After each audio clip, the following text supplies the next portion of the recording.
Mistress M. Let's get straight to the letters. This one is, Dear Mistress M, could you please help me? I have just met this girl, and every time I play with her she comes like I've never seen. It's like she's wetting herself, and once I made her come 6 times in about 20 minutes. I would just like to know if this is normal. I'm concerned about the wetting and the soaking of the bed. Yeah, no, this is not. Dear Playboy, I never thought it would happen to me. Really? Really? That happens? Is it normal? No, it's not fucking normal. It's very abnormal. It's fantastic if it really is happening for her and you. I'm really happy for you. But really, I'm kind of thinking that this might have been written to the wrong person. Yeah, okay. Anyway, try Penthouse Forum. Now, here's the next one. My partner of 7 months keeps talking about his ex. The relationship ended nearly 10 years ago. He also talks about most of the relationships he had before her too. He told me really intimate details sometimes. Oh, nice. When confronted, he's really embarrassed about it, yet it doesn't stop him. He is a lovely person, but this is turning me off more and more each time. Why does he do this? Because he's not a lovely person, because he doesn't care enough about how this makes you feel to stop doing it.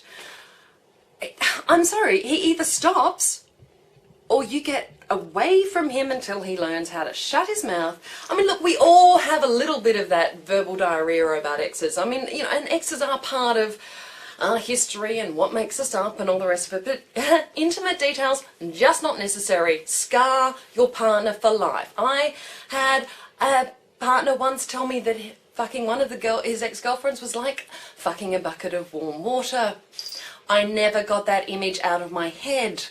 It's not stuff we want in our heads. Leave us alone. Don't tell gross details.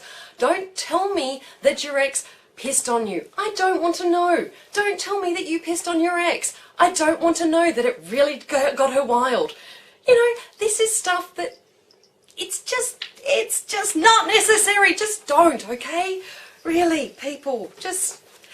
You talk about the fact that you might have gone down to the end of the pier with them, not that you took it up the arse, really, you know?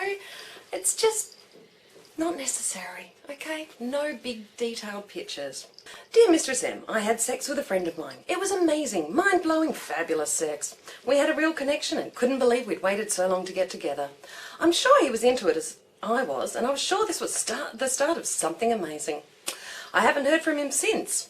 Well, that wasn't the start of something amazing, was it? He hasn't answered my texts or Facebook messages. What happened? Why did this happen? It isn't like it was some stranger I hooked up with at a bar. This was a friend. Well, I thought he was.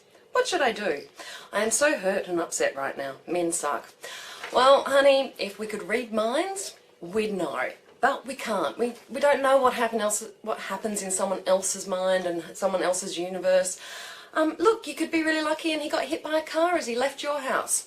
You can only control your own thoughts and actions about this and how you respond to it. He's not calling you back. He's not responding. It isn't the start of something new and wonderful, but it is the start of you just being strong and independent and moving on. That's the only, and I know it's not very friendly and nice, but there's just not much you can do. People disappear sometimes after sex. It just happens, and you just have to deal, okay? So, look, on that note, I think we should all go and do our homework, because that'll make us feel better. So, love yourself, touch yourself, and be good to each other. I've been Mistress M. Bye.